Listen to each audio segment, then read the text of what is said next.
Alright, welcome back to my Homeslotcar channel, and this is actually the installation video. So this is kind of like part one. I'm going to have to do a few videos like I explained before, and I'll splice them and edit them together.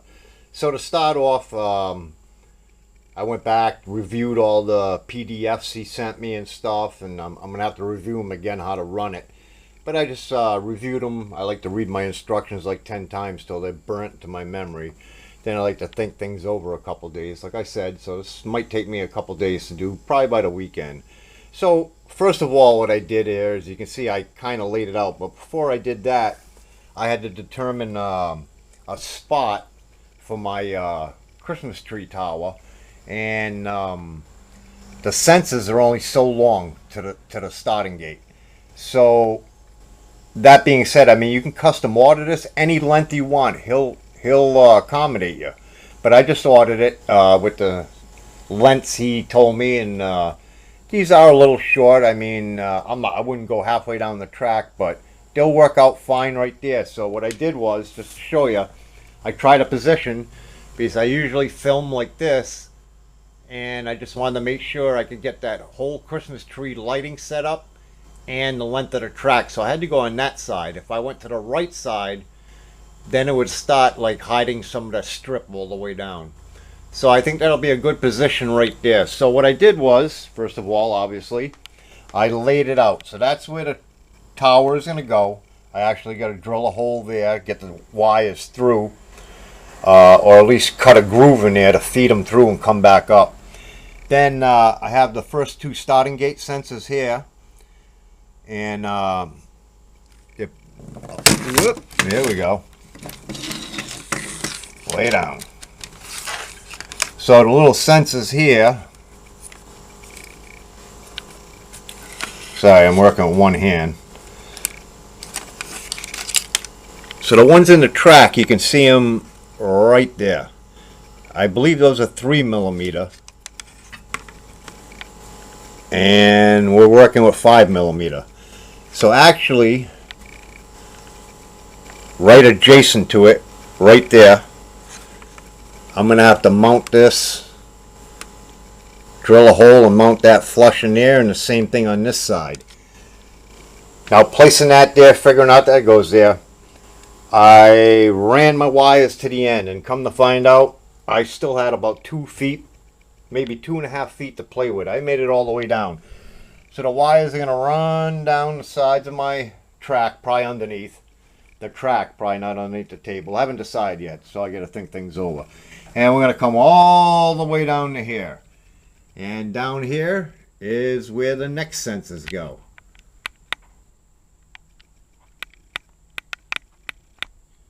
Alright, the light won't turn on in the video.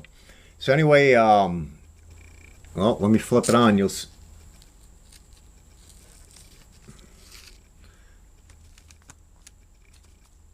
So right there, you can see the light come on. So right there is your next sensor. And once again on the inside, right there, on that white most likely, I'll have to drill a hole and insert that in. And like I was saying earlier, from the shape of these, are more like, rather than round, don't get horrified of my nails. I'll probably have to drill a smaller hole, which would be the smart thing to do, and work it with a file to get a snug fit. Maybe put a tap of hot glue on the bottom, but that's something I'll have to investigate when I get there. So the next video, which I'll connect to this one and so on and so forth, is I'll have to take apart my, well, first I think I'm going to mount that tree, then take apart my track at each end and start drilling a pilot hole and go from there. So I anticipate probably by the weekend we'll be doing time trials, and we're going to get a track record speed time going. Now, I mentioned in the previous video the guy was very open, told me any suggestions, so I already suggested to him if he could incorporate speed into this. Well, he said as far as this unit goes, it's at its full capacity with all of its connections. But he said it'd be a fun side project to come up with a separate unit that will measure speed. So he does that. I'll be adding that on. That'll be awesome. See a car. You know, I've seen some slot cars go down on some systems that measure 33 miles an hour or whatever. That'd be another bonus. So I'm super psyched about that, but I'm still not over the psychness about this. This is a whole different level for me. It'll just add to my fun, especially since I got that one button launch now. Now I can get, I'm not really worried about reaction time, but definitely going to get some ETAs on there. And we'll go from there. So I'm going to stop babbling on. I showed you what I had to show you, and stay tuned. And I'll start clipping some more videos onto this one. We'll have ourselves a little installation video. But like I said, I'll do the work, then I'll show you. So I'll show you where I'm going to drill. I'm going to shut the camera off because I don't want to screw up my hole thinking about I'm filming. Then after I do the work or drill the hole, then I'll show you, and I'll show you as I go, so you won't be left in the dark. So anyway, like I said, this guy is cool. Even though he's in Bogota, Colombia, don't be afraid to order from him. I was at first, but I'm telling you what, it got to Massachusetts in 9 days from Bogota, Colombia. All right, $35 shipping handling sounds a lot, but when you add it to this unit, it's $151. The fun factor is worth more than that. Don't worry about it. And he's got a few different systems, so if you don't want to do drag racing, he's got oval track time, lap counter, all that stuff. And hopefully soon, a radar detector, so we know what we're doing. All right, thanks for watching. Maybe I shouldn't have said that because I'm going to clip videos together, but I'm mental. Stay tuned.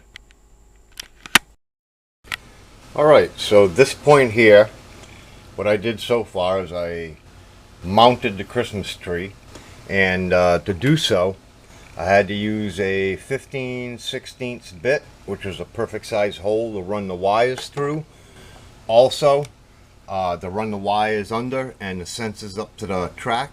I made 2 more holes on this end, and eventually 2 more holes at the other end, where I'm actually going to run the sensors through here up to the track. Now the track I started working on. So you can see I started with a, let me see if I can get a good visual on this. I started with a pilot hole, if I can find it, right there. Then with a file I increased it to that oval shape right there. And I pretty much got that one the way I want it. The sensor fits in there perfectly. You can see quite a difference in the holes, because I said they're like 5mm compared to 3. So neither here nor there. Did a little file work. So I started with a pilot hole. Then I grabbed a kind of like a roundish file instead of a flat file, and I started working on the hole there, and that's about done. I'm going to work on the other hole and hot glue them in from the bottom, so this side will be done. I got my wires run all the way down, and I'll work on the other side. So it's only a matter of a couple days, and I'll have this thing up and running. So as far as right now, till the next segment, it's about what I got done to this point, and everything's going rather smooth. I would have to say the most intimidating thing for anybody is installing these sensors, but it's not a big deal. It's very hard to make a mistake if you start with a pilot hole and gently work your way with a file. There's plenty of room. I was a little worried because those sensors are fat, but I guarantee you they fit in there because I've got it done. So anyway, stay tuned, and I'll bring up the next part where I complete some more. Alright, so we're at this point now. I talked about drilling a pilot hole and using a file to enlarge the holes because they're 5mm sensors. So let me show you what I got here. So right here you can see one of the holes I had to make, quite a bit bigger than the 3mm hole. So that hole is made, and you can see the sensor compared to the 3mm sensor right there. So all I got to do is hot glue this on the bottom to secure it in. She's nice and flush. And how I did this is, like I said, you drill a small pilot hole. I would recommend finding a file that's concave, slight curve on each side, not a flat file. Either a round file or a slightly concave file. That way there, you're going to get your corners a nice shape to it. If you're using a square file, you're never going to get the proper oval size hole. You'll get a square hole, but you're more or less looking for a little oval hole when it comes to this. And this particular file here, I imagine a round file would work good, but this one's just perfect for what had been done. So that's what I did. So basically I'm going to continue on. I'm going to install the other sensor there. I am going to hot glue it in, and basically this side's done. Then I have to go to the finish line and install those sensors. Stay tuned. Well, here we go again. Well, I pretty much completed it. So you can see the two sensors inserted there at the finish line. Coming all the way down here, we can see the two sensors mounted right there, and they're the two cars. Plugged in, she's lit up. Okay, so let's watch this. She's up for the staging. She'll sit like that till I stage one car. Staged. I'm going to stage the other car, and the light should drop.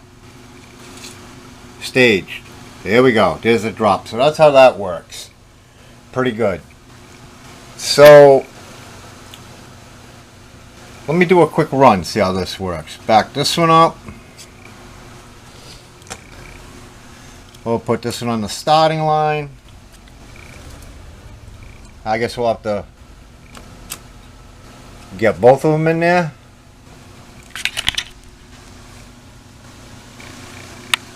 And let's see what we can do. So we'll reset it.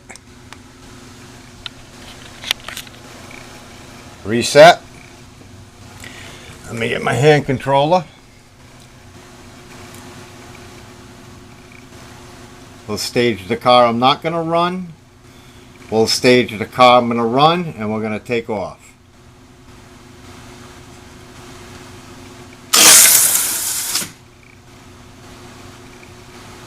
.536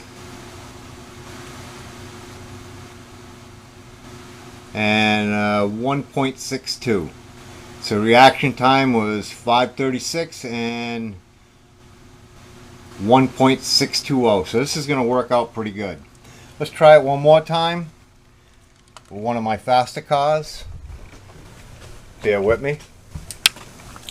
This is going to be quite interesting. And if you ever develops that speed sensor, oh my God. All right, so we'll keep that one there for a stage. Excuse me a minute. I don't know if you can see my set. We're walking over here. We're going to grab my quickest. We're going to save that for a surprise. We'll grab my ambulance four gear.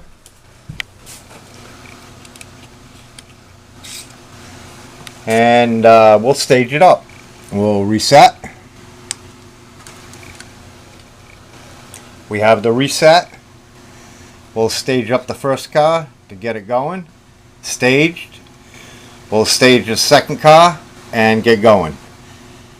So we had a 1.36 on the last one. Let's see what we get on this one.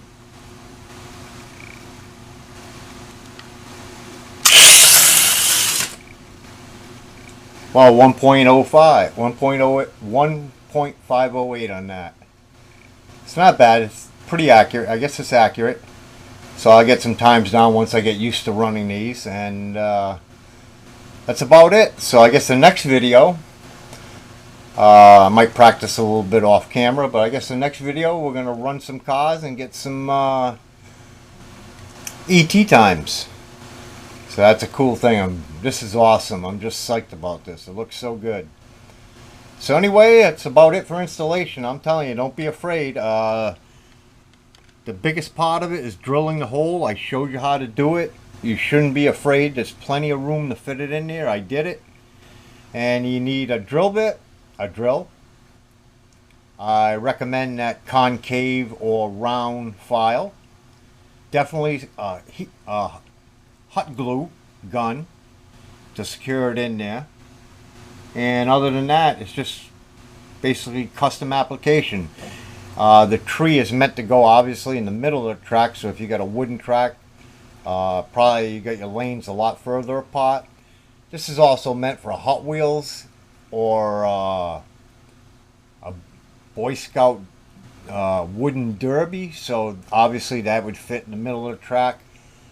But being an auto world system, track being tight, she had to go to the side. I'm really using it for ET times, and I can always fall back on my original system right here. So anyway, thanks for watching. I hope the video brought some ease in buying and some ease in installation. It's pretty easy. Take your time. If you don't feel comfortable, don't do it all one day. Do a little bit, step back. I would recommend reviewing the PDFs.